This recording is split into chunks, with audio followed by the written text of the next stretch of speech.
సృష్టిస్థితి వినాశానాం శక్తిభూతే సనాతనే గుణాశ్రయే గుణమయే నారాయణీ నమోస్తుతే.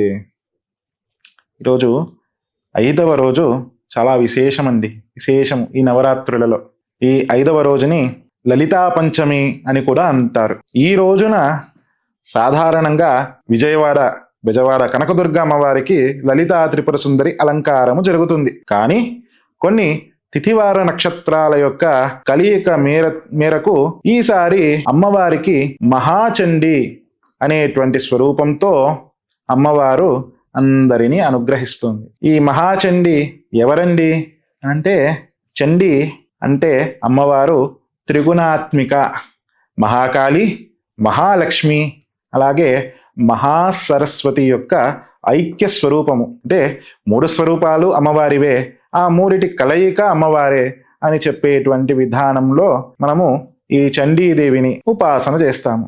అయితే చండీ అమ్మవారి యొక్క ఉపాసన ఏ విధంగా చెయ్యాలి అన్నప్పుడు, అమ్మవారికి అత్యంత ప్రీతిపాత్రమైనది ఏది అంటే తన యొక్క చరిత్రని వినడము లేదా ఆ చరిత్రని పారాయణ చేయడము. మార్కండేయ పురాణంలో ఉండేటువంటి దేవీ మహాత్మ్యము అథవా దానినే చండీ సప్తశతి అని అంటారు. ఈ చండీ పారాయణము చేయడము అత్యంత విశేషము. కానీ ఆ చండీ సప్తశతి పారాయణ చేయాలి అంటే గురువు గారి ద్వారా మంత్రము, చండీ నవాక్షరి 9 అక్షరాలతో కూడినటువంటి మూల మంత్రము ఉపదేశమయ్యి ఉండాలి.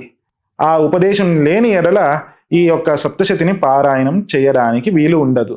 కాబట్టి ఆ రోజున ఎవరైనా ఒక ఉపాసకులకు, నవాక్షరి ఉపాసకులకు పిలిచి వారి చేత సప్తశతి పారాయణం చేయించడం కానీ, లేదా ఆ యొక్క సప్తశతి యొక్క చరిత్రని ఎక్కడైనా ప్రవచనం జరుగుతుంటే దానిని భక్తి శ్రద్ధలతో ఆ ఆలయానికి వెళ్ళి నమస్కరించడం కానీ, ఉపదేశం ఉన్న వాళ్ళు సప్తశతి పారాయణం చేయడము కానీ, నవాక్షరి అనుష్ఠానము జపము చేసుకోవడం కానీ, ఈ విధంగా ఎవరికి వీలు అయినటువంటి విధానంగా అమ్మవారిని ఉపాసన చేయవచ్చు. కాదండి, మాకు సప్తశతి చదవాలని ఆశగా ఉన్నది, అమ్మవారి యొక్క కృప మనందరికీ కావాలి, మీరు చెప్పిన విధంగా బ్రాహ్మణుని పిలిచి సప్తశతి పారాయణ చేయిస్తాము, కానీ మేము కూడా ఏదైనా చెప్పాలని, అమ్మవారికి పారాయణ చేయాలి, అమ్మవారి అనుగ్రహానికి పాత్రులవ్వాలి అని మాకు కూడా ఆశగా ఉందండి అని చాలా మందికి ఉండేటువంటి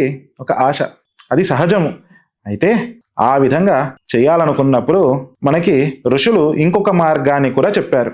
ఏమిటి అంటే 700 శ్లోకాల యొక్క సంపూర్ణ సారాన్ని 7 శ్లోకాలలో తీసుకొని వచ్చారన్నమాట.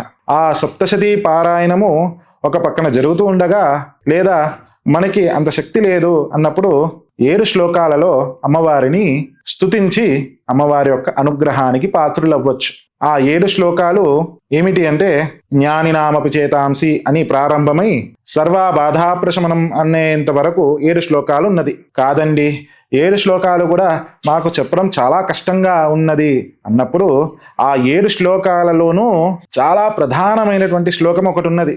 సాధారణంగా మనందరికీ తెలిసినటువంటి శ్లోకము ఏమిటి అంటే, సర్వమంగళ మాంగళ్యే శివే సర్వార్థ సాధికే శరణ్యే త్రయంబకే గౌరీ నారాయణీ నమోస్తుతే. ఇది సప్తశతి యొక్క 11వ అధ్యాయంలో దేవతలందరూ స్తుతించినటువంటి శ్లోకం ఇది. కాబట్టి ఈ ఒక్క శ్లోకమైనా సరే మనం అందరము చెప్పుకుందాము.